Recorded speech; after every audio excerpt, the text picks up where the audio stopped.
Ba-dum! Welcome to Welcome. the ladies and the Boyd here at Certification Q&A Webinar for October 2020. How are you doing, ladies? Good.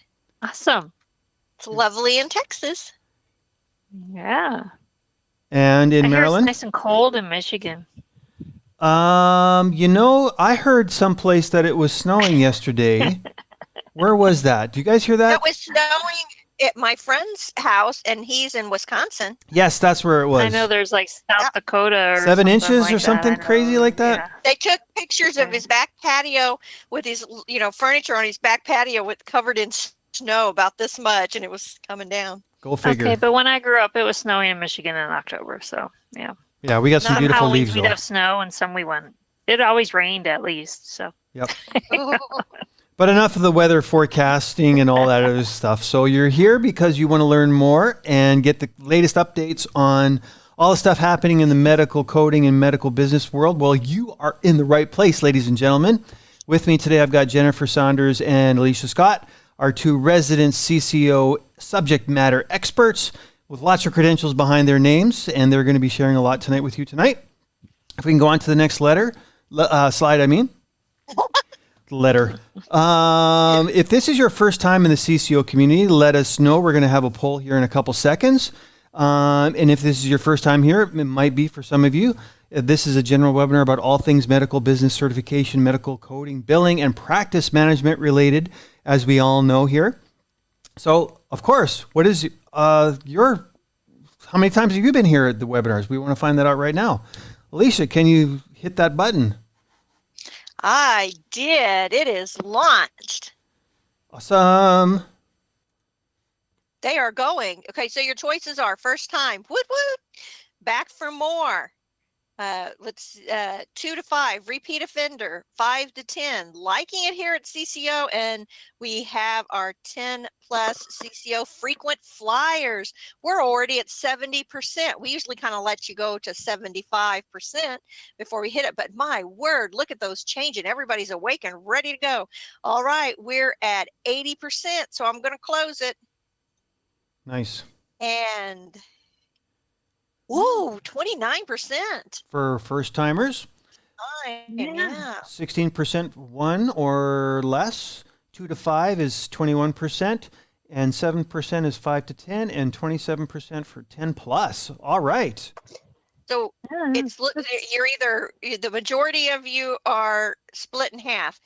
First time or you've been around for a while. Very good. Nice. Very good. Nice. All right, let's see here. Okay, Topics. Our topics. Jennifer, lead us off. Well, you're going to see a theme here. We have the updates. We have an update about CPT. We're going to run over that. General update about ICD-10-CM, and then the general guidelines. So we're talking about the guidelines, and then a 2021 obstetric update that I was going to do. And for me, I'm going to talk about the new chapter 22 codes for special purposes. And then for ICD-10, the 21 changes in the circulatory system, as well as changes in the endocrine system. Just highlights. And I want to let you guys know now that we are going to do for our club members another more in-depth talking about all of the changes in next week, I think. So we got a slide for that. We'll let you know. What? We got a slide for that. Yeah, you get to talk about that in a couple of minutes. Oh, okay. So stay tuned because there's a slide for that. So if this is your first time, about a third of you at least, so we basically prepare some questions, and I don't. These ladies do, and they are come from either topics that have been previously submitted, or they have come up with them on their own, but most of the time they're submitted because we like to work smart, not hard, right? That's right. That's right. So you can ask a question anytime. Our team is in the background, and when one of our presenters here are not answering questions, then they'll be answering if it's not too long, your questions. So don't ask long questions because we can't answer long questions. And you can always ask a question at the link that's on your screen in blue, cco.us/topic-request. And we can answer them more in depth and maybe even feature them on our webinar. That's right. Why stay to the end, Alicia? Well, there's a wonderful reason to stay to the end. There's more than one reason to stay to the end, of course, because you want to listen to us talk about all of the things that we have to tell you tonight, as well as how wonderful CCO is. But on top of that, we're going to give away a prize, and you get to pick. There are 3 choices. You can take a CPC review blitz. You can get 1 year of the CCO Club, or you can get an hour with one of us. And of course, I like to say the CCO Club is the best deal, but you never know. So far, that's just about what everybody picks for the most part. Because if you get the club, this slide is very pertinent. You can get CEUs, the ultimate membership for earning CEUs. You can also get webinar and support call. We do 2, 3 webinars a week, and then once a month, second to the last Thursday of the month, we do this large webinar, billing and coding Q&As, as well as other topics like compliance, pharmacology, and so on, extended product support. And that can all be found at cco.us/club if you want more information. Well said. Oh, look, next week. This is the slide Boyd was alluding to. I saw him and Jesus chatting about it before we came on tonight. If you want to learn more about the 2021 ICD-10 CM changes, then you want to join the club, because this is going to be exclusive to the club members. There will be a Q&A event afterwards. We're going to have available to them replay, so they can go and look at it anytime they want, as well as transcripts of everything that was said and handouts. So you'll be able to get the slide deck that we use as well. And again, great value for the CCO Club in cco.us/club. Very easy to find that. Take a month, try it. If you don't like it, you can always leave, but there is a lot of value in the CCO Club. Yep. And do I get this one too? Yeah. You know what? You probably have heard us talk about Find a Code quite a bit. I know I was introduced to Find a Code by Laureen, and I would have to say it is my favorite encoder that I've used, and I've used a few. Find a Code has a aspect about it that intrigues me, and maybe that's why I connect with it, because it's very educational, which is not surprising because they have sister companies that do education as well as like a bookstore. That tends to be their thought process, and that resonates with me. We have joined with Find a Code, and you can use this link and get 5% off of any of the Find a Code products that you use the membership if you want to join them. They have different packages, basic or even facility, with all of the elite stuff behind it. They have our BAT technique built in to the encoder, which allows you to be much faster and more accurate with your coding. They also have programs that can help you with denials, and that will help you with the office, the clinic, if you're struggling with certain denials. It's, if you ask us, that's probably where we went and look up the answer. Very easy to find that. Just go to cco.us/find a code. I use them to do all of my slides tonight. So I hope that you will take a moment to just use the link, look and see if there's something there that would benefit you, and feel free to ask us. More than happy to give you a fair analysis. Of course, I'm biased because I like them, but we can give you our opinion. So I think we're ready. What do you think, Boyd? I think so. So this is the beginning of our Q&A portion. So I'm going to step in the background and make sure we're going everywhere that we need to go on our live streams and such, and let these ladies take over. All right. I Yes, am going to.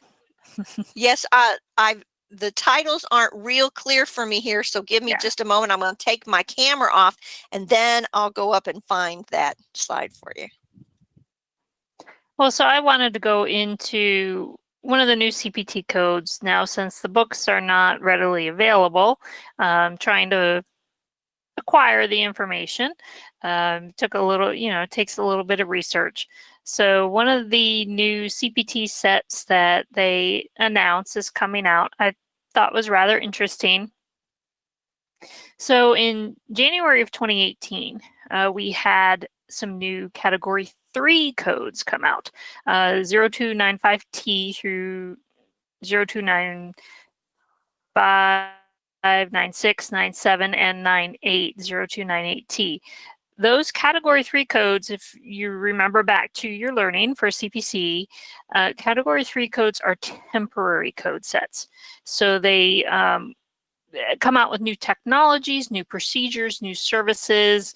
It has an equivalent in PCS, I learned. But this new technology that they come out with, because, they're providing new surgeries, new advances, new machines, new things all the time. And it's just a matter of if they're going to use them plentiful enough, then they're going to get assigned a code to be used for reporting purposes, because everything's statistical.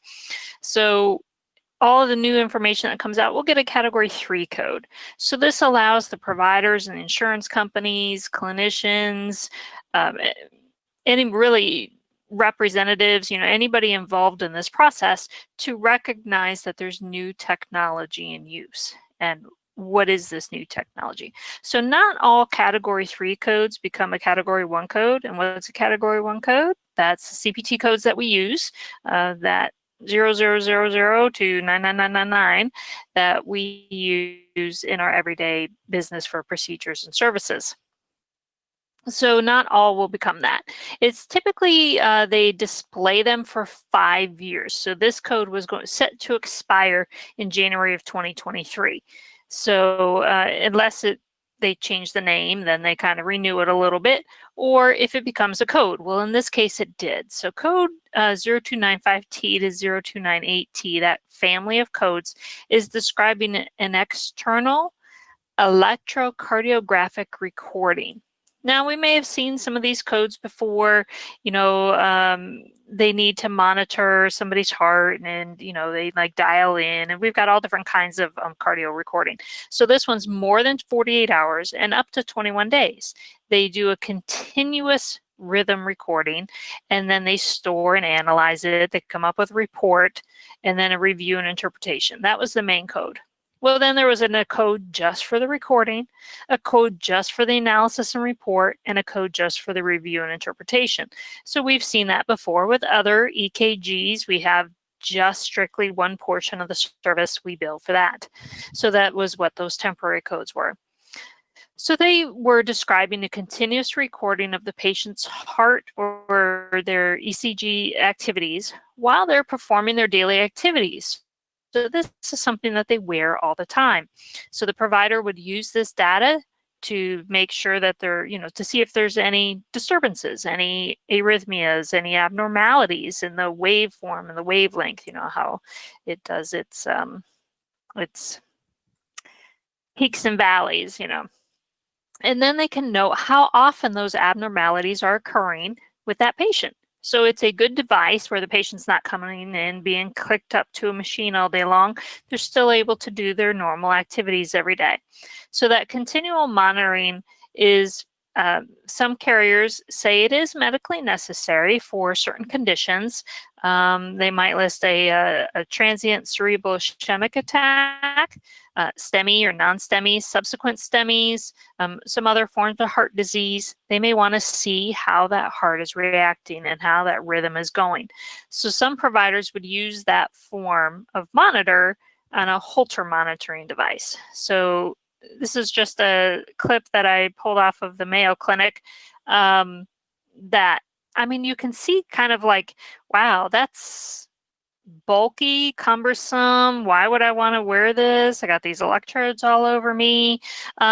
So it's one type of monitoring device that's out there. So with new technology, we have new codes. So that's not really it could still be used. But the new CPT codes for 2021 are also for this monitoring. So they took those Category 3 codes, made them Category 1 codes. That's what we're going to see. So there's actually 8 codes. It's new family of codes. They're going to run 93241 through 93244.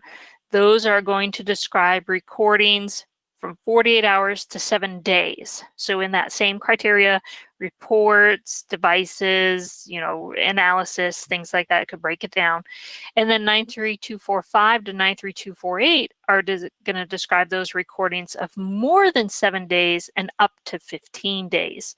So it depends on how long this patient has this device, is what they're breaking it down into, those 2 family sets of codes. So this describes a new technology of using an algorithm and a patch device. So this new technology that came out, it makes it much easier to wear. It can give better information, more accurate information, and this is another example of what this is going to look like, this patch. So it's easy to just stick on there and leave there. And then you have a little, handheld recording device. So it's different than that big bulky one with all the electrodes. And it's a lot easier for patients to go about their daily living.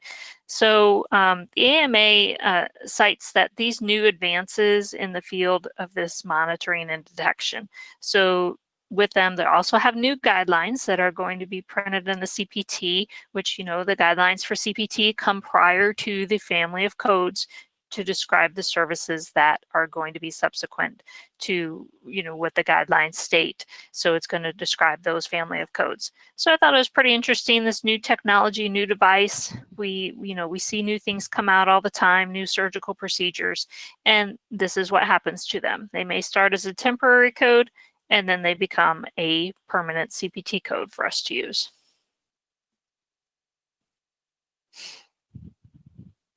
I was talking and forgot to unmute myself. What we're doing tonight that I think is going to be really beneficial is that not only are we giving you a highlight of some things that are changing before the big, pumping out everything all at once, but explaining why. It's one thing for somebody to stand in front of you saying, this code has changed. This code is a new code. This code has been revised. This code is deleted, but we're going to tell you why and give you some background regarding that. So I hope that's enjoyable to you. Let's do another poll. What is your status in medical coding, billing, or similar medical business related job? It's pretty diverse. We do so much more, don't we? The business of medicine. We have many hats, don't we? So we've launched that.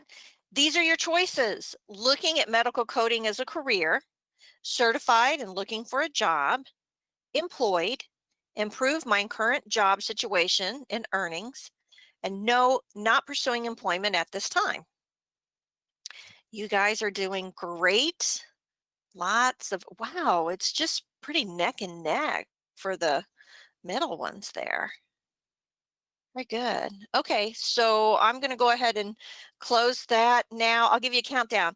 5, 4, 3, 2, 1, close. And sharing. So isn't that interesting? Wow. Yeah. Improving my current job situation. Really, really important to do that. Employed. 38%. Wow. Yeah. 20% certified and looking for a job. Very good.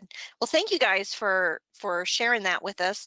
That does help us kind of figure out what we can give you as value in the webinars. What are you looking for? I get to go next. Let's see. Do we ever have a follow-up poll about that? As to the new credential that what kind of improvement to their job situation and credential they're looking for? Yeah, I sometimes. thought we did. Yeah. We could, I was going to say, you can unshare like this, by the way. King of the pool. You can unshare this. You what? Stop the sharing of the poll. Oh, I didn't stop it. I am sorry. No Hide. You're good. Okay. Thank you for saying that, because I couldn't see it. I knew my face wasn't there anymore, but I didn't know why. Yes, it takes more than one person to keep me in line.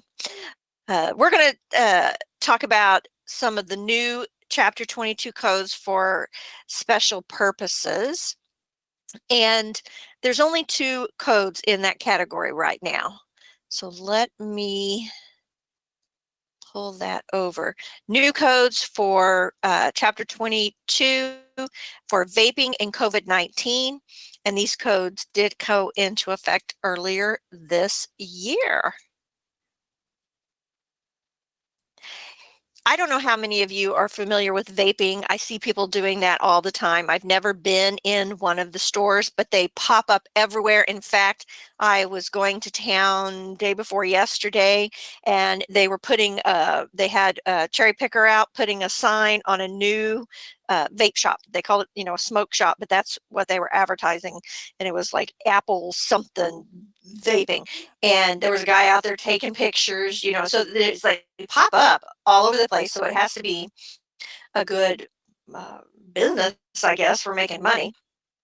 There's different types. I didn't know that, but you are maybe more familiar with the different names. I thought that they all were vaping pens, but they have this one's called Cigalikes and tanks and mods and pins and pods. So again, if you are familiar with this, then it's probably going to help you with the documentation that you're reading, because the person will say, well, I use a pod or I use a mod. Then we're also going to talk about the COVID-19 virus. Those are the 2 things that came up in the new Chapter 22 for special purposes. So first, the uh, the U00 through U85 are the range that's been provided for this code set area. However, there's only 2 codes in there so far, and some people might have thought that this was new, that Chapter 22 was new, but it's not. It's actually been around for a little while. So the first code, U07.0, vaping related disorder. This is going to include, or it does include, dabbing related lung damage, dabbing related lung injury. The e-cigarette or vaping product use associated with lung injury, and that's going to be called an EVALI. I don't know how they're specifically saying it, but I'm going to call it an EVALI. That's what it looks like to me. Electronic cigarette for related lung damage and lung injury. So this is so prevalent right now that they've created a code for it. Now, we already knew that smoking cigarettes could be harmful, and look how many years that it took for that to become something that was mainstream for us to talk about. It took years and years and years. And look how, if you go back and look at old movies, and if you look at old commercials of people smoking, there's actually, doctors saying, it adds that, I'm a doctor and I, think you should smoke Camels to calm your nerves. That's the best cigarette out there, blah, blah, blah, blah. All these, and you're blown away, because what we know now is really different compared to what they knew then. It was something that made you feel better, so it must be okay. Now we know what lung injury and what damage can be done by inhaling the smoke. Vaping is completely different in that it is not, it's like a steam or moisture that's going into the lungs. And you thought, well, how can that be harmful? Because there's actual chemicals that you're inhaling into your lungs, and those are dangerous. They're finding the particles that lodge into the lungs. There's a lot more information out there, and I encourage you to do research, but make sure that you do research in places that are valid medical evidence and, not necessarily looking at something at Wikipedia that could be swayed or biased. Whenever you use the code UO7.0, make note that you will use an additional code if applicable, right? That there could be abdominal pain involved. There could be acute respiratory distress syndrome, which is J80. Anytime you have an injury or damage to the lung, that ARDS is a possibility. Diarrhea, which I thought, like, wow, okay. Drug-induced interstitial lung disorder, lipoid pneumonia, and weight loss. All of those are codes. Notice that several of them are signs and symptom codes that start with an R, and then you have your respiratory codes, which are a J code. Again, these are signs and symptoms that obviously are related. And when I read those, it makes me think of those drug commercials that they have that, they're going to cure you of your cholesterol if you take this, but you're going to, that it lists all the different things that could go wrong, like you're going to lose your hair, your sprout hair on your big toe, you're going to have abdominal pain and exploding diarrhea, all these things like, oh, I don't know if I want to try that. Anyway, I this was all from Find a Code, by the way, and this is the color that they always use to indicate use an additional code. So I use the same color to get used to for you to get used to that. Now, I also pulled this comment that is from Find a Code. This is pulled from them in the description area to give you more insight about kind of the behind the scenes for the code. And this is called, this wants to say cigarettes, but it's just cigarette, an electronic cigarette or an e-cigarette or vaping products. That's what we're talking about. And that's why I pulled that graphic with all of the different types. Again, there's like 5 different types. And they went on to say the CDC is saying that e-cigarettes or vaping products use associated lung injury, EVALI, that's what I'm calling it, I don't know how other people are going to say it, is considered a diagnosis of exclusion because at present no specific test or marker exists for its diagnosis.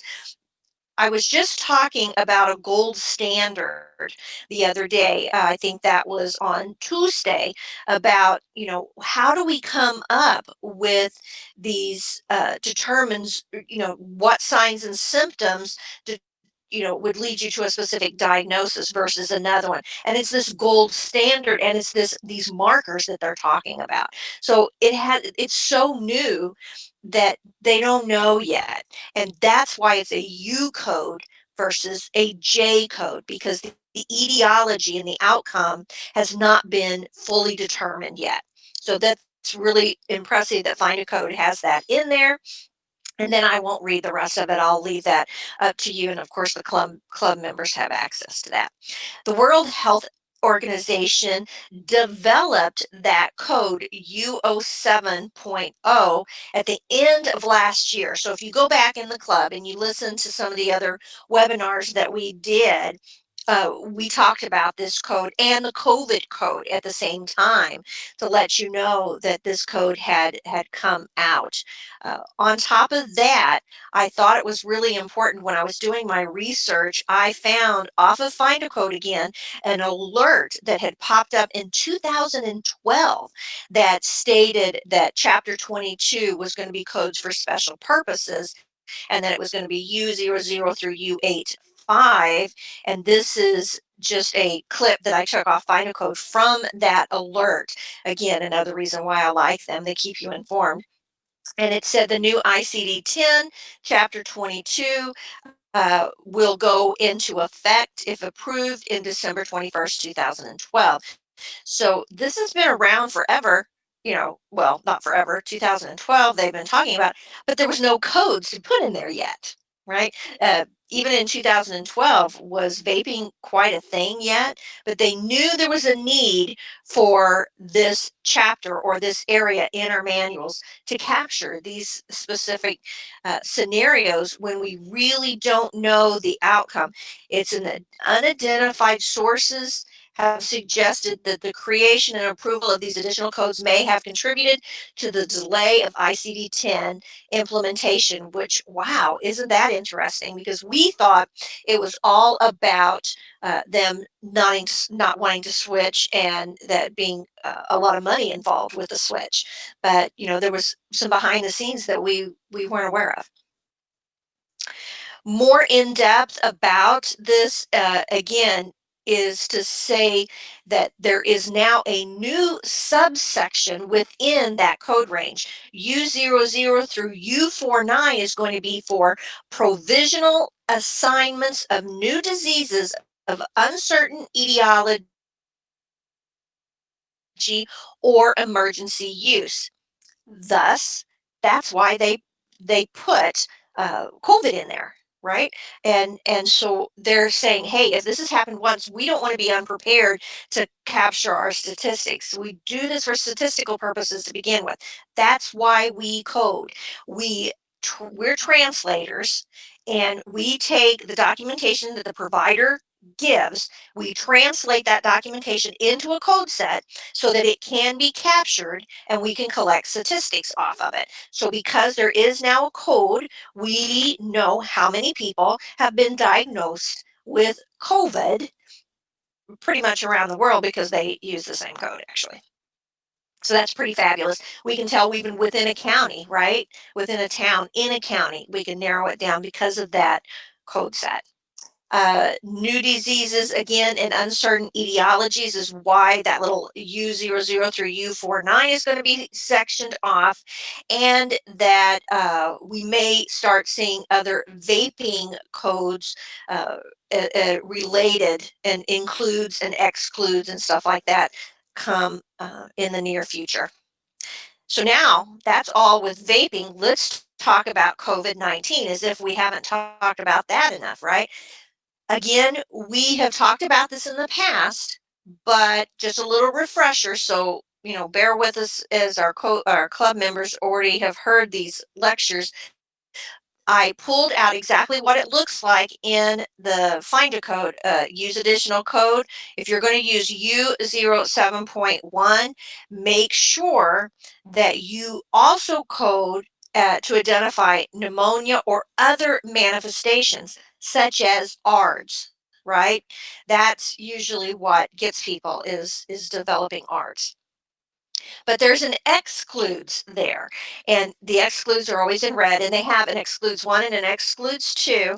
They use 2 different colored reds there, but for the excludes 1, notice here, if the patient has a corona infection, unspecified site, that's B34.2. You think, oh, wait a minute, why would they say that? Because COVID-19 is a specific coronavirus.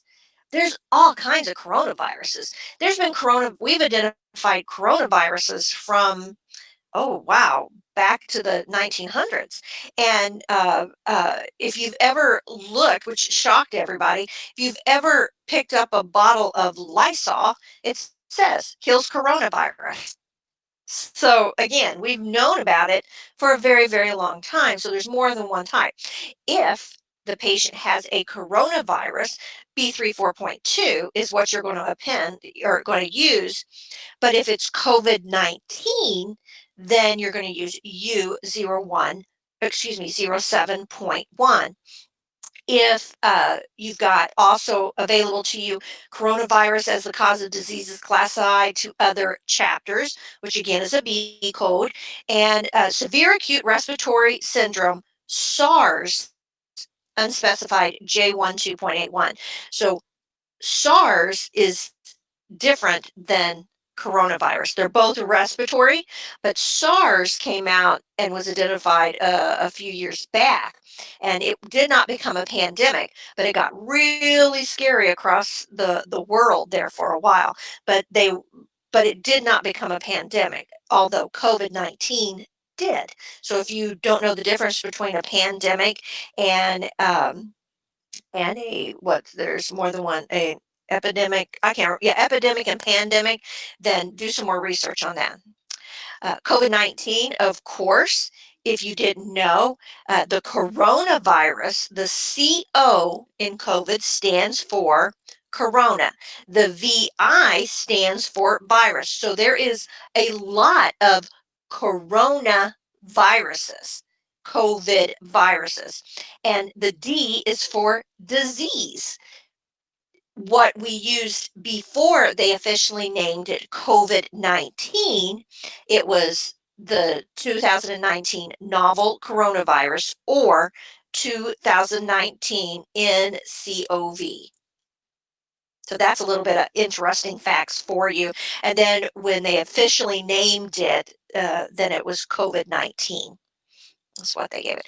And just wrapping up the usual stuff that we already know, because we know we need to wash our hands, wear masks, the distancing, good safety guidelines, donate blood and plasma if you have had the COVID-19, because they're using that plasma for treatment. And then make sure that you stay tuned to any other tests, vaccines, and treatments that'll be coming out probably in the next few months. All right, guys. Very interesting stuff. I know.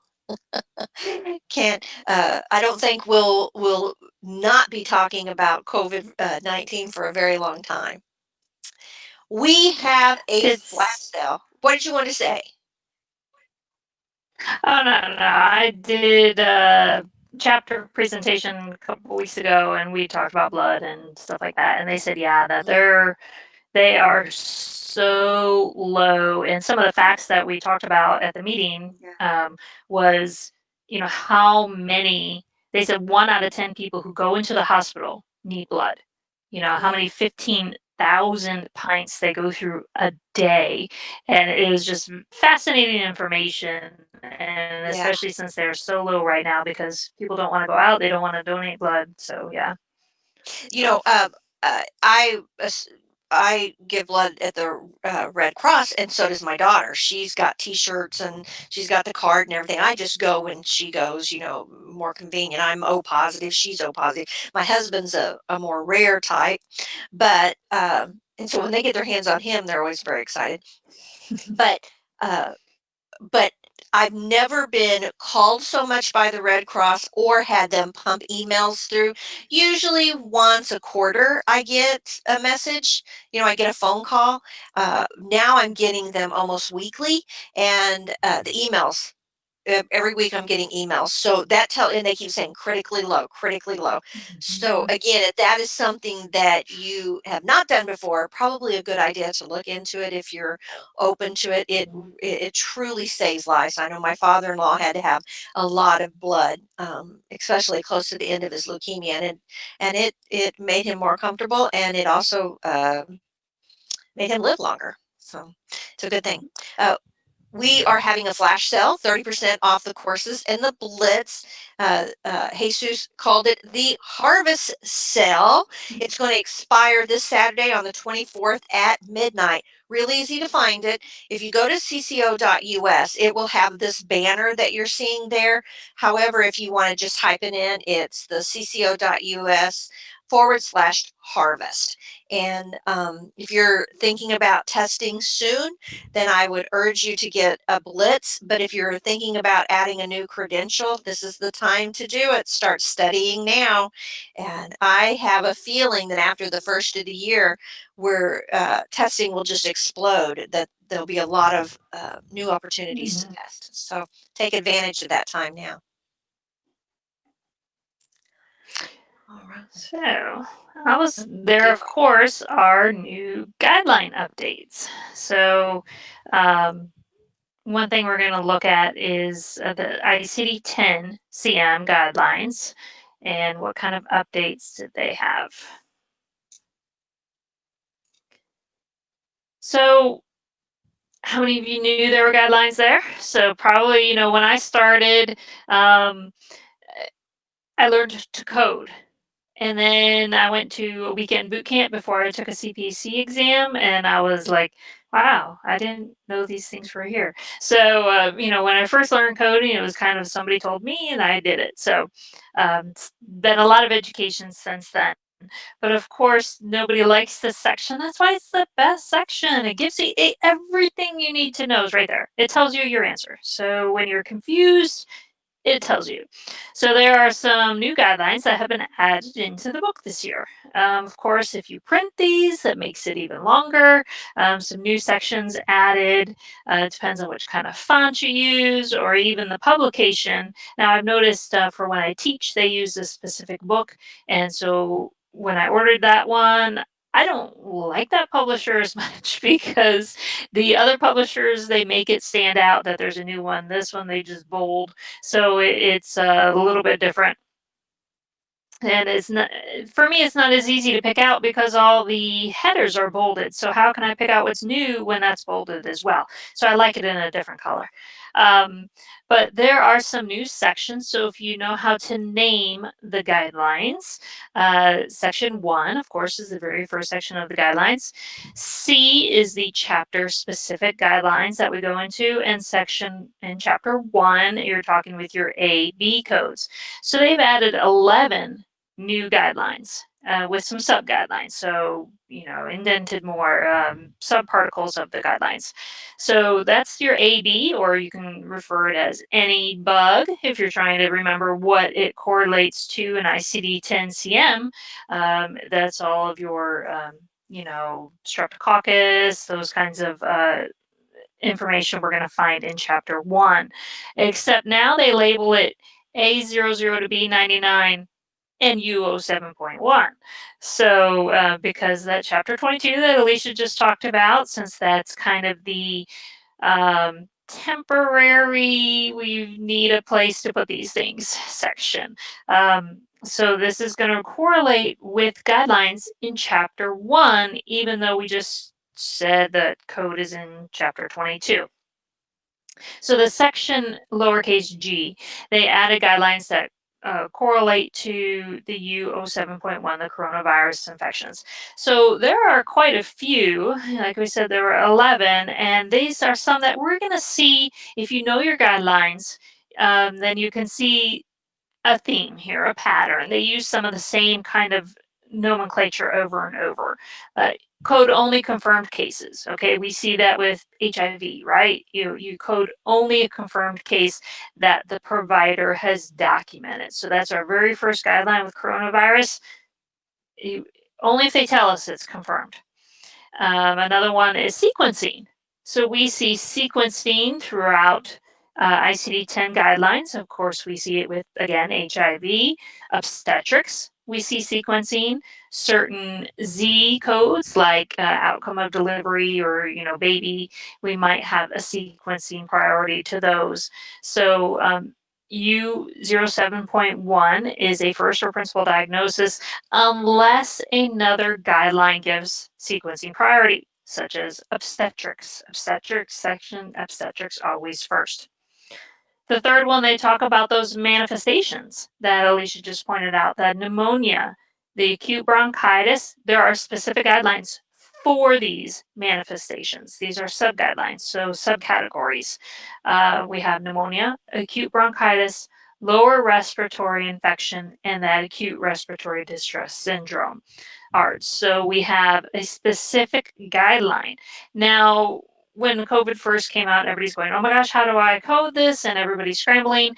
We said, okay, if you have this with pneumonia, if it's with bronchitis, so we've already seen some of these a little bit, but now they're laid in the book. So we know exactly where to go and exactly what it is. And then acute respiratory failure is the 5th sub-guideline for this. The rest of the guidelines are, what about if it's non-respiratory manifestations? We've heard about all the things that go on with COVID. If you have chilblains, if you have a rash, if you have stomach pain or diarrhea, these different things that may not necessarily indicate the disease process. The exposure to COVID, of course, a very big one.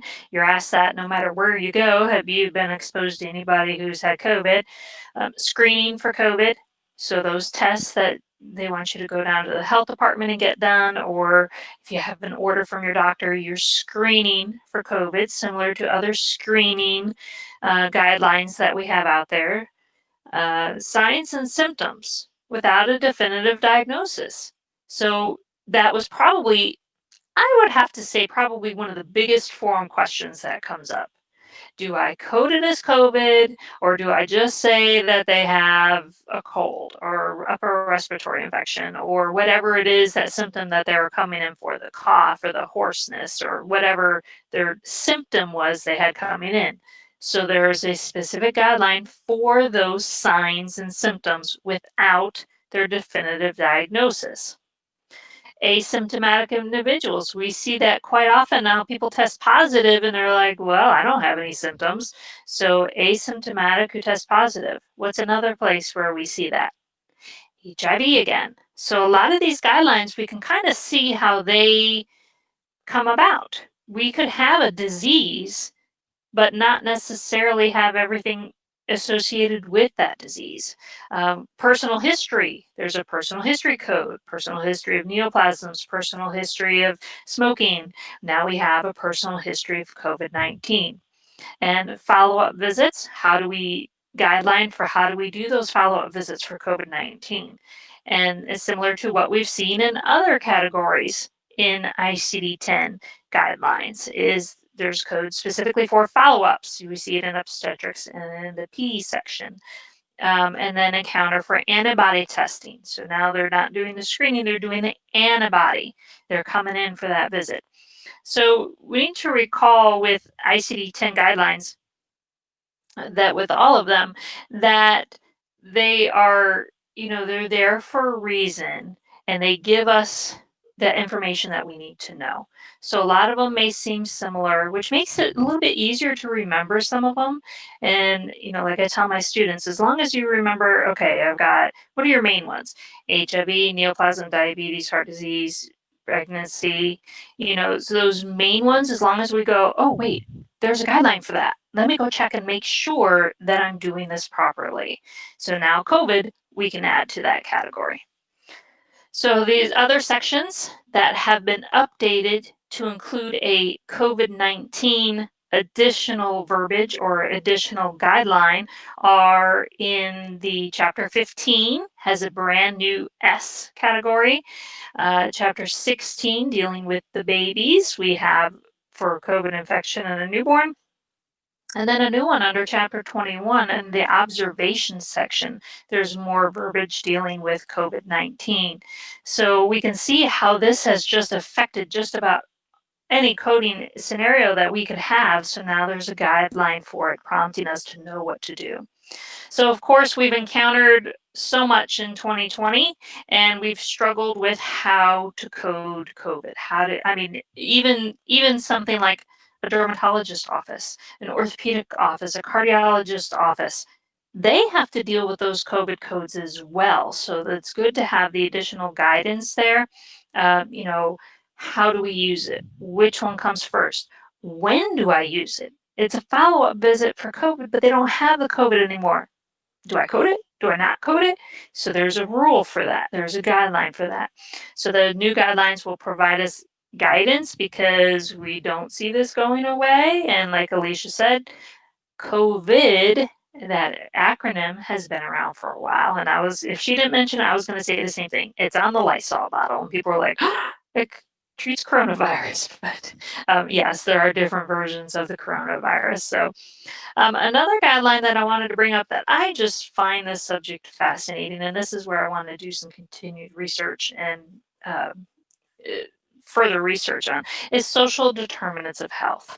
I don't know if Alicia can recall, when we were together in Las Vegas, I was taking one of my classes, and I had a whole class on social determinants of health, and I am just fascinated by all this information that is gathered in there, which now we use in ICD-10.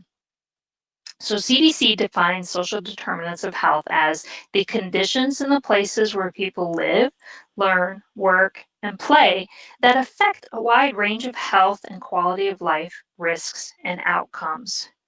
So, we probably didn't think like the smoking. We didn't think about tobacco way back then.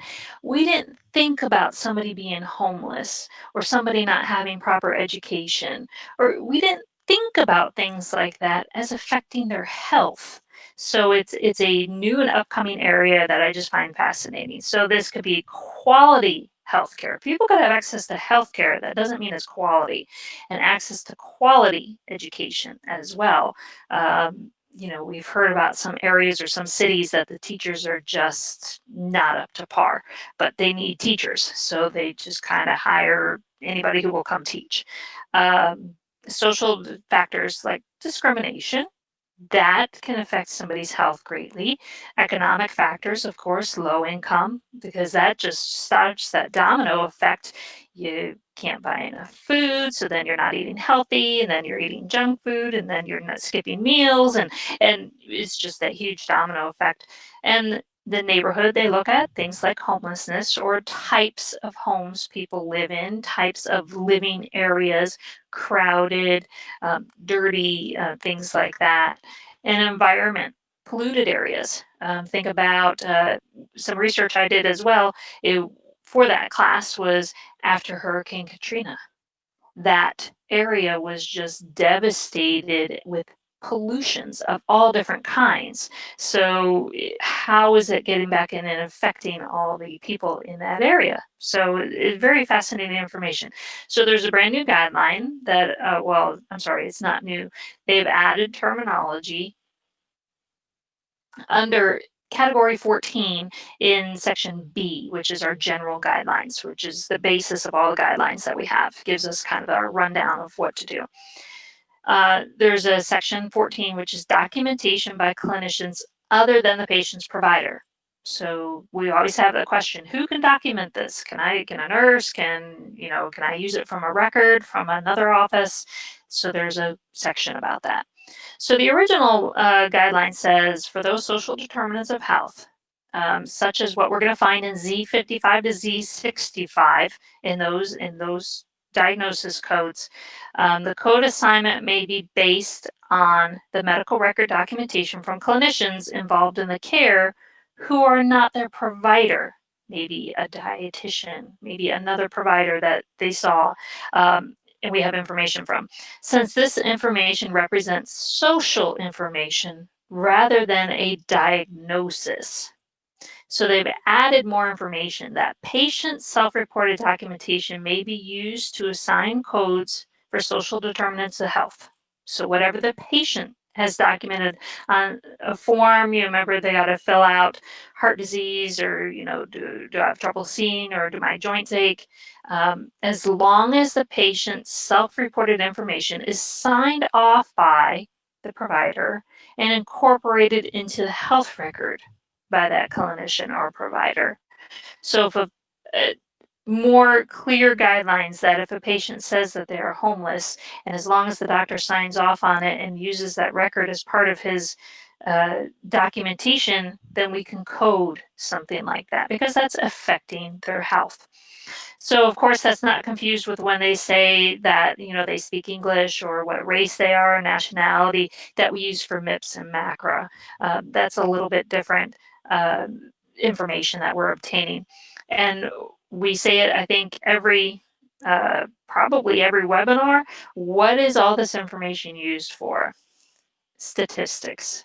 Statistical reasons. So now we need to know those things that are affecting people, where they live, how their education, how their income, their social factors that they have influencing them, because then we can start to see those patterns and trends of how it's going to affect their health in the long run. That is awesome stuff. Oh, thank you. I love that stuff. I remember you so telling fascinated. me And about I was like that giddy, like lecture. I was sitting on the bed, just like, oh my gosh, this is so cool. We both have stuff that we really, really like. This is fun. Yeah. we are ready for another poll. What's your status in medical calling, billing, or similar medical business related jobs? Very similar to the other one, but just a little different. Let's see. Let me go. Let's see. That one says, what's your medical background? Is that the right one? We're going to do what's your medical background, because that was the next one on the list. Are you a clinician, provider, coder, other? Write in the box, the question box, let us know, or none. Oh my gosh, 92% said coder. Boom. Now Wow. it's starting to move. It's like, I mean, it was like, boom, everybody was a coder. Now we've got some others. So start writing in there and let us know what the other is. 21% is other. Wow. Okay. So we're at 70% already. Good, you guys. All right. I am going to close the poll in 5, 4, 3, 2, 1. Yay. Okay. And it says 4% were clinician. They make Awesome. great coders. 67% is coder. 26% is other, and we've got some things in medical field, 28 years with background in coding, no certification. Jenny said that. Quality assurance. AR. AR. AR. That's me. Yeah. Yep. And 6% none. Very good. Thank you, guys. That's exciting to hear. And let me move that out of the way. Did it go away? Did I do it right that time? Yeah. Now we're going to talk about the circulatory system. Chapter 9 had some changes. Diseases of the circulatory system contains many revisions that include the includes and excludes notes for existing conditions. And let's see, is this one sorry, while I look at my other monitor.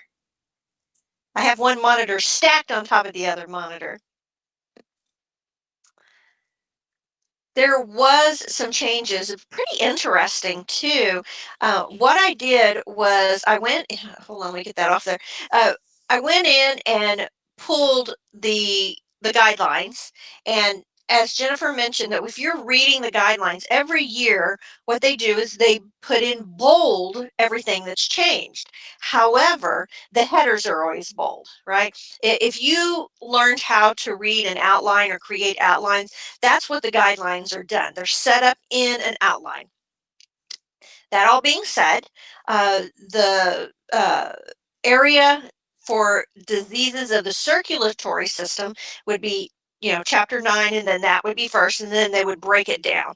And they said that there's a lot of revisions, which we'll talk about in that the one we do on I think it's the 29th that we talked about earlier. One area was atherosclerosis of the native arteries of the legs and with ulceration. That's code I70.2. They now include both critical and chronic ischemia of the native arteries with ulceration.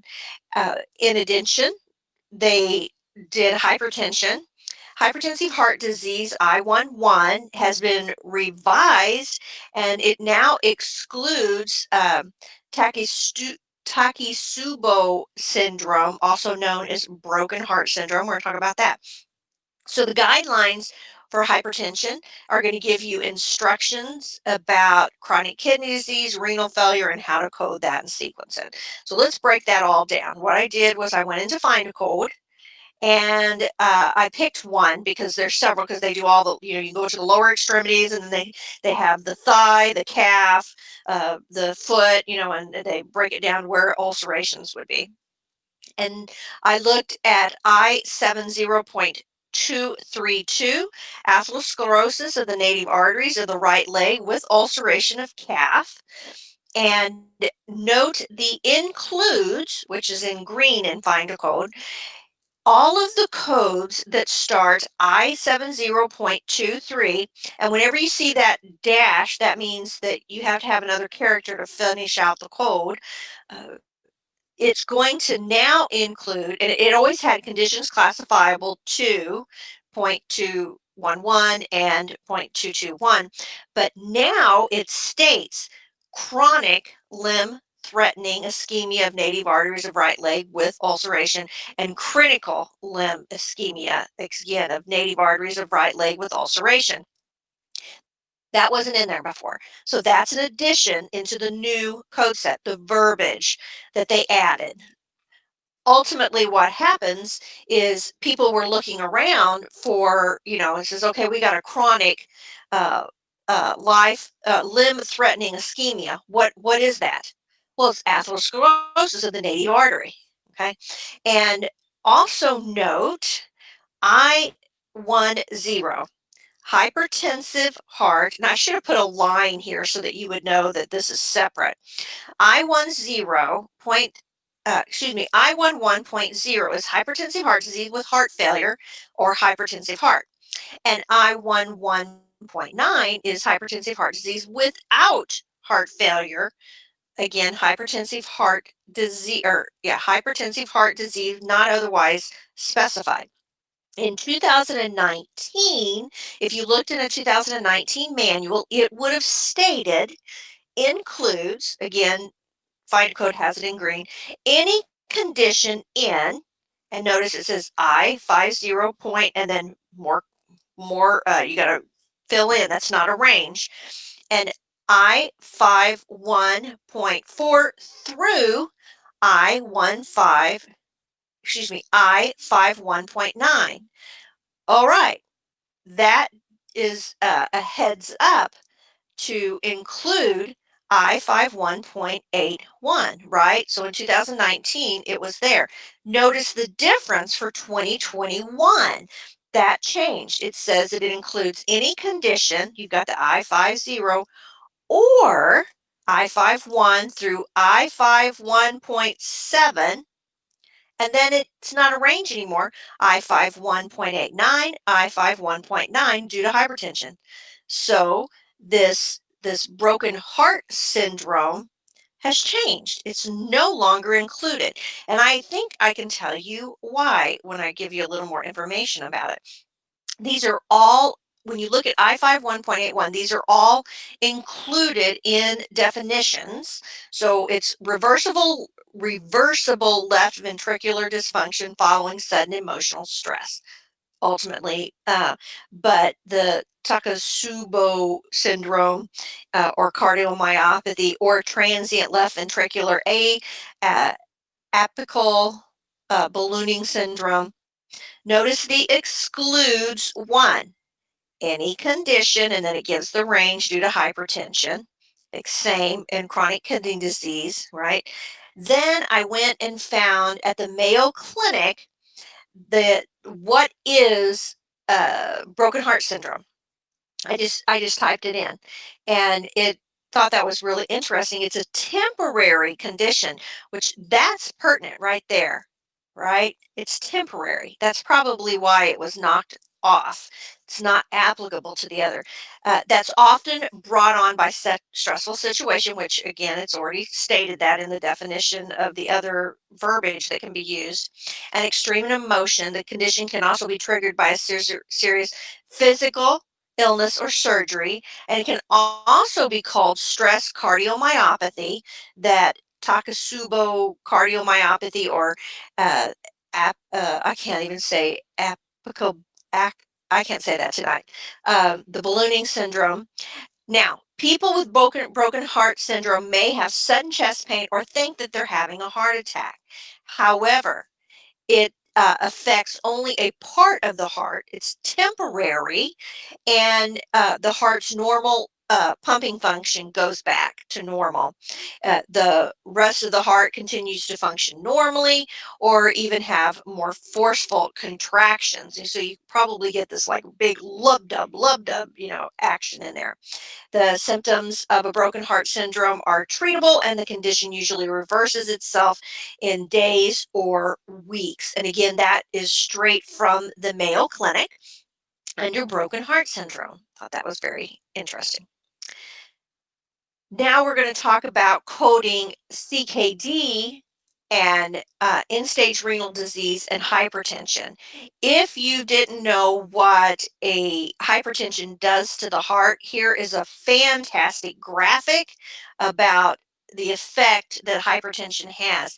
It makes the heart work harder, and so it gets the muscle, and since it's a muscle, this is a lean, mean, fighting machine heart, right? That's what I'm always telling people that the heart is. And it's nice and healthy and lean. And over here is an Arnold Schwarzenegger heart with lots of big, bulky muscles, Mr. Olympia heart. That's not good because they don't have endurance.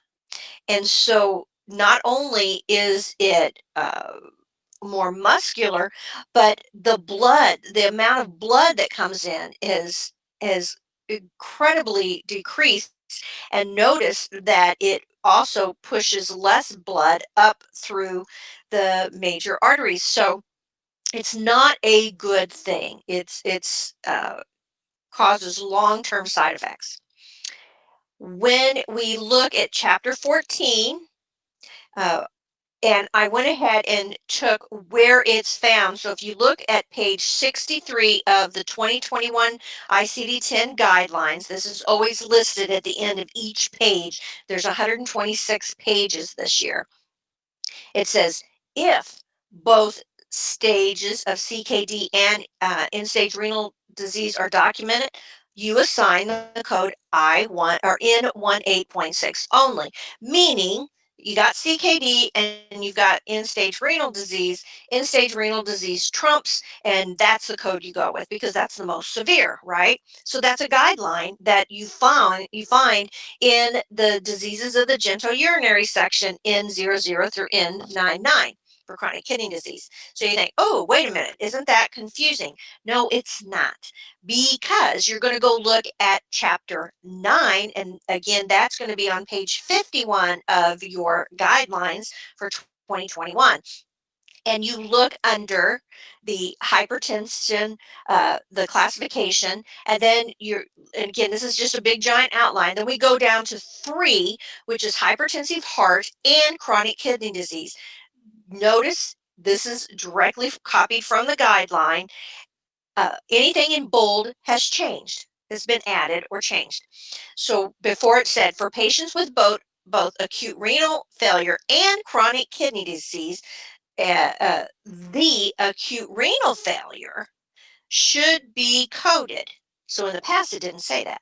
Sequence according to the circumstances for the admission of the counter. Are they being admitted for acute renal failure? Is that why they're being seen? Or are they being seen for the chronic kidney disease? Okay, so that's a change for this year. Now you're going to be coding for acute renal failure as well as the CKD, sequence according to circumstances. You code both to tell the entire story. Don't get acute renal failure confused with the guideline of coding CKD and ESRD. Right? So possibly more codes added to that causal relationship between hypertension and CKD. Okay. That's kind of a big deal, actually. You're going to see lots of test questions on that. I know you've probably seen several people in the chat talk about how much they like CCO, and we had a lot of frequent flyers here tonight. Here's some reviews. Boyd is really good about pulling out reviews that are very current because we get them weekly, which is really, really nice. We appreciate that. And it looks like we had a recent one from Amy Murphy. I got a 90% on the CPC exam thanks to CCO. The video lectures in the course make medical coding very easy to understand. You feel like you're right there in a classroom listening to the instructor. Also, the timed practice exams and test taking tips made me feel confident and prepared to test on test day. So that was 2 months ago. Thank you very much, Amy, for that. And then Carrie Watson said, thanks, CCO. I passed the CPC 5 years ago with help from you, and now the CPMA just 3 days ago. So thank you. Well, that's great. So not only did they do that 5 years ago, they came back to get their CPMA. If you have a testimony that you would like to share with us, go to the cco.us testimonies /testimonials. And if you want more information about what we suggest you do to pass the exams out there, we have a CCO proven process, very easy to find. CCO.us, how to pass the CPC exam or any credential, with little hyphens in between all of those. You could probably just put how to pass the CPC exam or any credential in Google, and I bet that would come up. Right. Doing good, guys. All right. Well, and like I mentioned, there was some new codes and new guidelines, and one of them, of course, is in the obstetric section. So obstetrics is already huge. It's already an area that people just get confused. So 2021, there were 490 new codes. We just keep adding and adding and adding. Of course, we did delete some, but or they get compressed. But there were new ones as well. So the guidelines were again updated, like we mentioned previously. But there were 17 guidelines with categories for obstetrics. So now they've added another one. So of course we had high risk pregnancies, pre-existing conditions. What about HIV in pregnancy, diabetes, sepsis, poisonings? So, and all the other guidelines that we talk about in pregnancy and delivery, what's the puerperian period, what's the postnatal period. So 2021 has another guideline added to those many page and a half of chapter 15 obstetric guidelines. So this is of course relating to COVID. So like when I talked about the COVID, I said that in those 3 sections of chapter 21, chapter 15, and chapter 16, they had added more information. Well, in obstetrics, it's another huge guideline. So originally it ended with R, and now it ends with S. So the chapter specific guideline for chapter 15, lowercase s, is talking about COVID-19 infections. So during pregnancy, when COVID-19 is the reason for the admission, we have a code O98.5 with additional characters. Other viral diseases complicating pregnancy, delivery, and postpartum. So that should be sequenced as the first or the principal diagnosis, and then code U07.1 for the COVID-19. And then any other codes for any other associated manifestations that are going to be assigned as additional diagnoses. Can you go down a little bit, Alicia? Thank you. But that chapter 15 is one of the major things that if it's not underlined in your ICD-10 book, underline it. They have sequencing priority. And actually, on the very first page of chapter 15 in the tabular section, it says the same thing. These have sequencing priority right at the very top of the page. So, depending upon your publisher. So, if the reason for the admission or the encounter is unrelated to COVID, so they came in for some other reason, but they had a positive test for COVID-19 during the time that they were being seen or admitted for some other reason. I'll go down a little bit more, please. Then the code for the reason for the encounter is sequenced first. And codes O98.5 and U07.1, as well as any codes for that COVID-19. So if they came in, which is another guideline in chapter 15, if they come in for something that's not pregnancy related, we don't use that O code first. If it's pregnancy related with an O diagnosis, that goes first. That's the sequencing priority. But we used to see it all the time. Okay, they waddling around, tripped and fall over something, right? And you have to go be seen for a fracture. Well, the reason you were seen is not because you're pregnant, it's because you had a fracture. So it's that reason for encounter. So we see that often. So some codes in the obstetric indicate that we're supposed to list chapter 15 first, like HIV has a specific O code. This COVID-19 has a specific O98.5. So that's what that first portion means. The second portion, the second paragraph that they talk about is we have other conditions. You're in a car accident, some other reason, you have a rash, you know, something going on, some other reason that's not pregnancy related. That's that second portion. So even though they're pregnant with COVID, with another problem, it's still, we have to look at why did they come in? Why was that patient seen? And that becomes the reason for your diagnosis. So they did have some wording adjustments as well in another guideline in the obstetric section for puerperal sepsis. So they added that the code O85 should not be assigned for sepsis following the obstetrical procedure.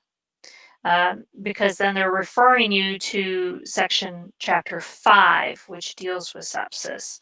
So they're talking about post-procedural infections. So that additional notation gives some clarification that's needed in sepsis coding. Sepsis coding is already difficult as it is. We already know that's one of the categories that's gonna have guidelines. So if you see sepsis anywhere in your diagnoses, in your encounter, in what you're coding or what you're reading, it's gonna have a guideline. Sepsis always does. So there's a specific one for, I'm sorry, it's chapter 1, not chapter 5, for the post-procedural complications. They say either T81 for that toxic effect of post-procedural infection or complication, or O86, which is used to identify the site of the infection. So the guidelines are making us aware that we can't use that O85 for a post-procedural infection. The code specifically is either T or O86. So just offering a little bit of more clarification. Sometimes we do get these questions that go, well, I have this, does that count? Well, now apparently questions have been asked far enough that there is a guideline through the AMA to describe that scenario. Excellent. Again, how exciting. Let me get my, so I was a little lax there. I was looking at the chat. I'm sure you suspected that. So we already did the poll for my internet dropped, and you know I was just talking. No, it was me. I was reading it. What's your medical coding background? We already did that poll. So let's move forward. The endocrine. All right, wrapping up, and the chapter 4 nutritional endocrine, nutritional, and metabolic disease had some changes on it that were kind of fun. I enjoyed this because I got to look up some names of some drugs. So just in short, what they did was, for example, they changed long-term insulin use and long-term drug therapy use guidelines, whereas before you didn't use them together, ultimately now you're going to get to use them together. So let's look at the codes, because again, I pulled them straight from Find a code. Z79.4 is long-term current use of insulin. This is a really, really important code to capture whenever you have a type 2 diabetic because it risk adjusts. And so you want to make sure that you capture it every time that your patient's on insulin. Notice there is an excludes that says when you use Z79.4, okay, the patient's taking insulin, you're not going to use the oral anti-diabetic drugs or the use of oral hypoglycemic drugs, the Z79.84 code, right? That's been around for a long time. But you go and you look at Z79.84, which is, again, long-term use of pills for your diabetic patient, and it says long-term current use of insulin Z79.4. That's an excludes 2. Okay, so we have an excludes and excludes 2. Notice they're 2 different colors. Finding code does that, which helps me. I don't know, I'm really color-coded driven. Long-term use of current drug therapy is Z79.899. Now, this code doesn't have a list of drugs that are included. However, it is a statistic that we want to capture because anytime a person is on a long-term use of a drug, it affects the care of the patient. And other means there's just not a code for it to specify it, what it is, okay? Usually not 100% of the time, but 99% of the time, whenever you see a code that has an 8 in it after the decimal, then it's usually, 8 stands for other, 9 tends to be for unspecified. It's not always like that. However, that's a quick indicator for you. So now let's go look at chapter 4 in the guidelines themselves. Just went and copied and pasted them straight for the guidelines for the E00 through E89, the endocrine section, as well as nutritional and metabolic diseases. Then we're going to go to 3, diabetes and the use of insulin, the oral medication, and non-insulin injectable drugs. This has become pretty prevalent, and it's kind of a game changer for some diabetics, which, the oral medication had not been controlling their diabetes. The insulin wasn't controlling their diabetes at the level they would like. So they've created these really amazing drugs that you still inject. They're not insulin, but they make a difference on the way the body reacts, and it's lowering people's blood sugars, and they're able to become um, more stable with their blood sugars. So that particular guideline, remember, anything in bold means it's new, it's changed, okay? And so it always has said if the patient is treated with both oral medications and insulin, only code for the long-term current use of insulin should be assigned. That's always been the way it was, okay? So, and there's a lot of patients out there, diabetics, that take a glucosamide or I can't remember what one of the drugs off the top of my head is, and then they take an insulin as well. Okay, so you only code the long-term use of insulin Z79.4 in that situation, even though they're long-term use of an oral medication. Now we need clarification on what to do when we have a patient that is also long-term use of this injectable non-insulin medication. And it goes on to say, if the patient is treated with both insulin and the injectable non-insulin anti-diabetic drug, assign codes Z79.4 with the long-term use of insulin and Z79.899. That's going to capture the other drug that's not insulin and it's not an oral diabetic medication. And that is for other long-term current drug therapy. So now we need to track that. And then it goes on to say, if the patient is treated with both oral hypoglycemic drug and an injectable non-insulin, assign the code Z79.84 for the oral medication and Z79.899. So in that case, we have a patient that's not taking insulin.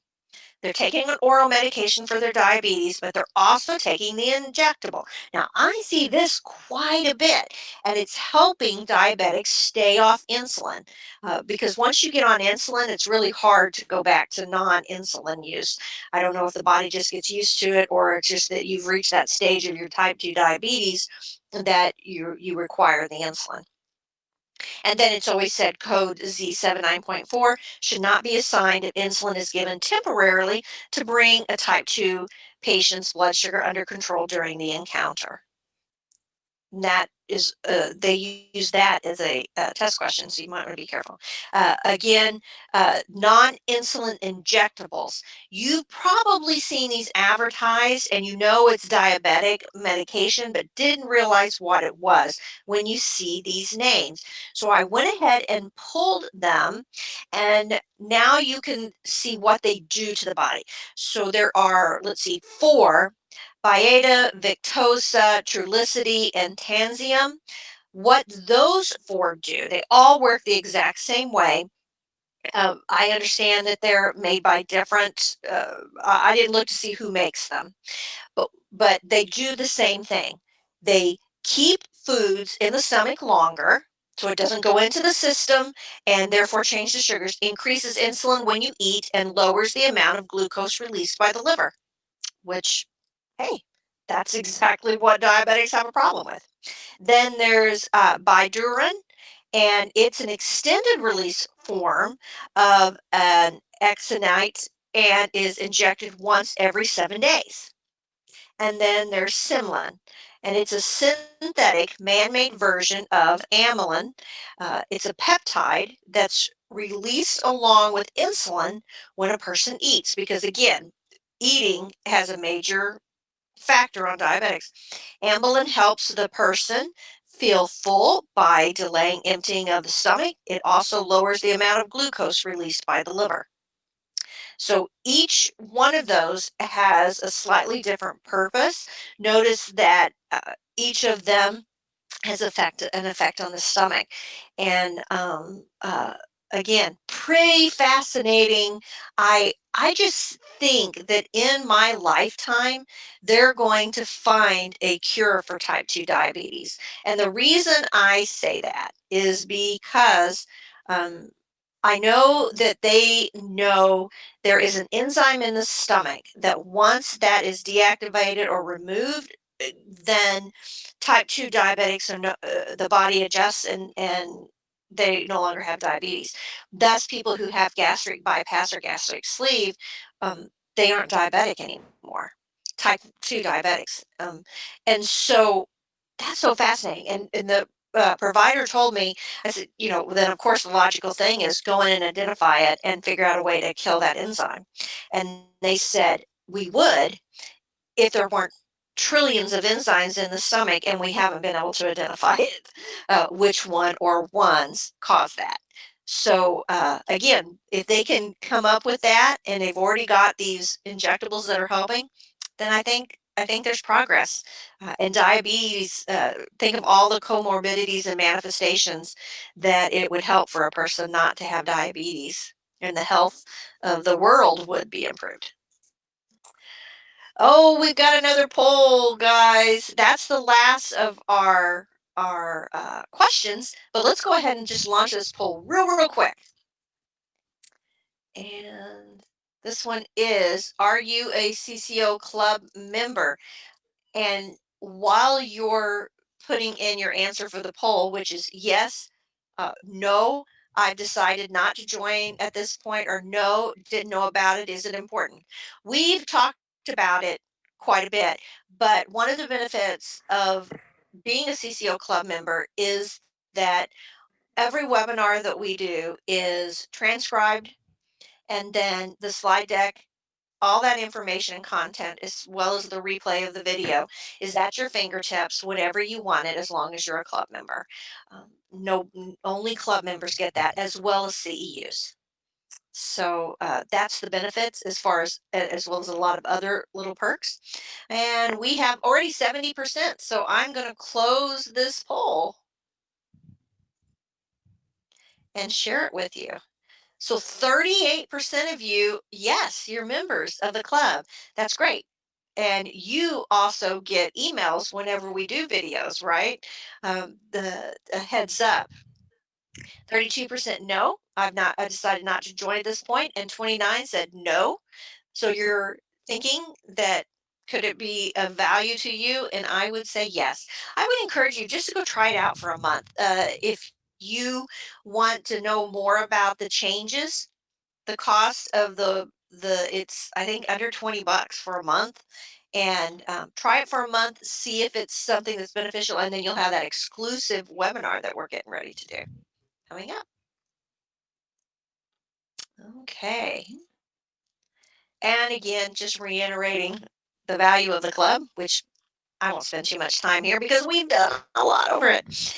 We also would like for you to help us help you. I think of that. What was that movie? Help us, help me, help you.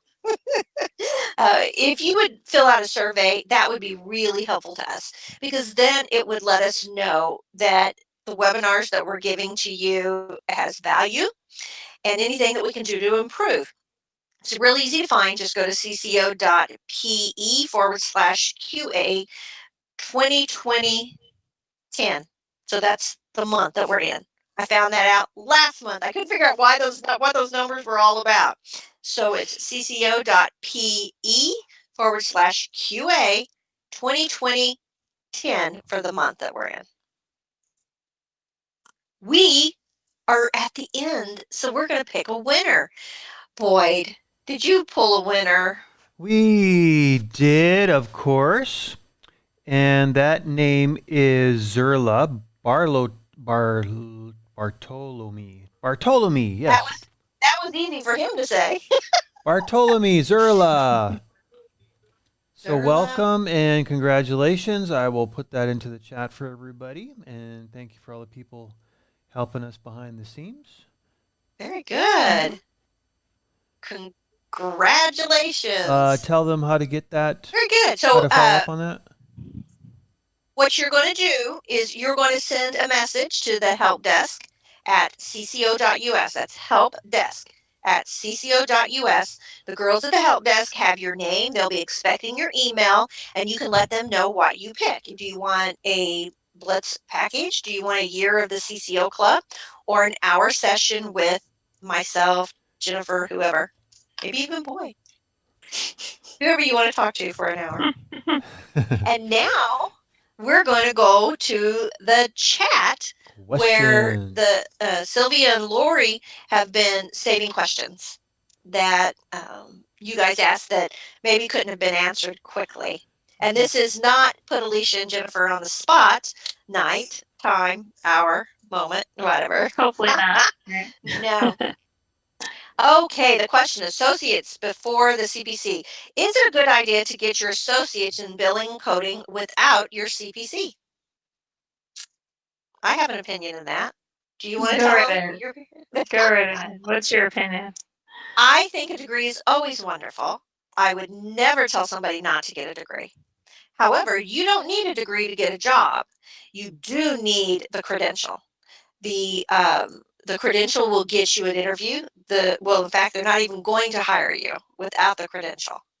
And also if you wait to get your credential or you get your associate's degree, then a lot of times your employer will help pay for some of the costs, offset the costs, maybe even help you get other credentials. Sometimes they'll say if you work for a year, we'll pay half of your next credential, once you pass. And so they also, I know a lot of hospitals and facilities, if you work for a year, they will pay for your education. So again, there's nothing wrong with having an associate's degree. Will you learn billing and coding when you get your associate's degree? Yes, you will. However, I do not know. There's probably not even a handful of colleges that are that care if you get your credential. Now some of them will say yes. That's something I would ask when you go to pick out a college. Are you going to help me sit for a credential? And then ask them what the credential is, because the college that I taught at, they were going to help them get a credential, but the credential had no value in the marketplace. And so These are just things to ask. And then if that is something that is going to be important to them, then you know that your instructors are going to really pay attention to your ability to learn the code sets. Okay, that's as well as other things. But to get the CPC, you need to know the code sets and the guidelines. Okay, now Well, we both have my, taught, and she's teaching now, so I know she wants to. well, my She will opinion, make you get your credential, and so would I. I don't know who's giving you an associate's in billing and coding. Your associates would most likely be registered health information technician and RHIT, which Right. is in itself a valued credential, but you still sit for a test to get the RHIT. So you'll do your associate or your associate's education and then sit for the RHIT exam. So that in itself, you can go and get a job, say, I have an RHIT credential. Having a CPC beside it, even better. Plus everything you're learning to get that RHIT is kind of like a step. I mean, you learn certain things. You could sit for the CPC like halfway through, and then but still continue on for your RHIT. So.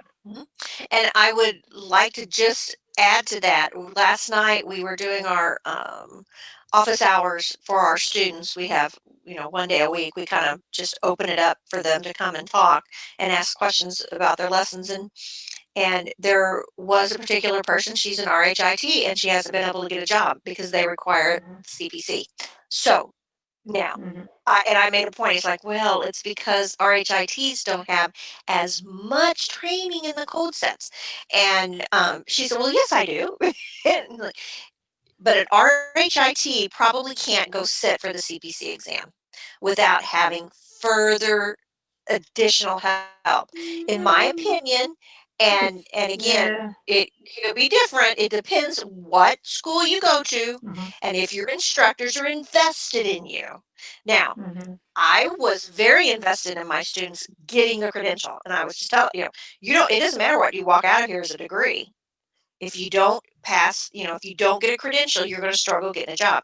And so that's what I was working for them to get. And I know Jennifer's the same way about, listen, this is what you have to know to get a job. And this is, an RHIT is fabulous. It's a great uh, stepping stone into management and supervisory roles. And you make more money when you have a degree, usually. So there is nothing bad about it. However, timing and that stepping stone, that credential will get you through the door faster than the degree. But having both, you're a double threat. That's fabulous. RHITs also are affiliated with a HEMA, and you may want to go ahead and get the CCS or the CCSP. Yeah, most of them, I think, once you get the RHIT, you've learned enough for the CCA. It's the RHIA that you can sit for the CCS. Typically, you've learned those additional demographics and statistics and, the data portion of it that comes in with the CCS. So, and the RHIA would definitely be much more widely accepted than an RHIT as well, because it's higher. It's a bachelor's degree, so it's higher. But all of those little steps that you do just give you so much confidence that you can keep going. So you reach that point, oh, I can take my CPC or my CPB or something like that. And then, oh, I've got an RHIT. Well, heck, this was easy. I might as well just keep going. You're right.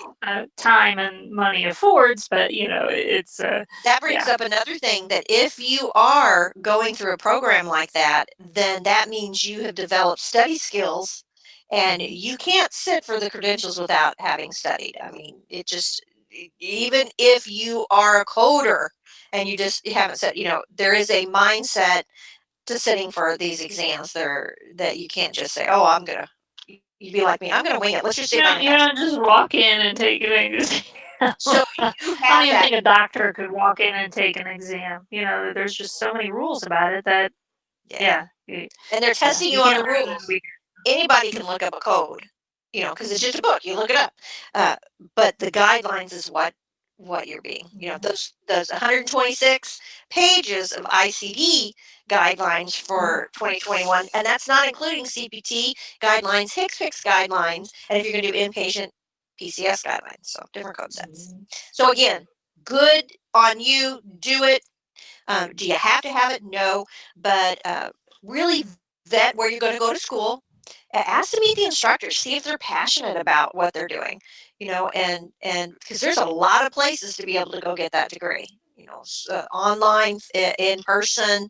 So, if it sounds too good to be true, it is. Remember that. Yeah. Discharge summaries.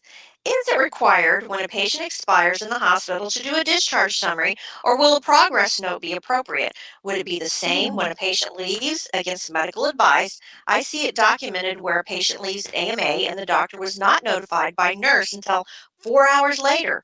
Other times I see it documented, doctor spent 45 minutes with patient trying to keep them from leaving. Okay. Discharge summary has to be filled out. Whether the person passes, you state the person passed. It's a discharge summary. It's a rule. If the patient leaves AMA, you still have to pay. You still have to do the documentation, and there's a discharge summary written because there's guidelines as to all the information that needs to be noted, and then it's stated the patient left AMA.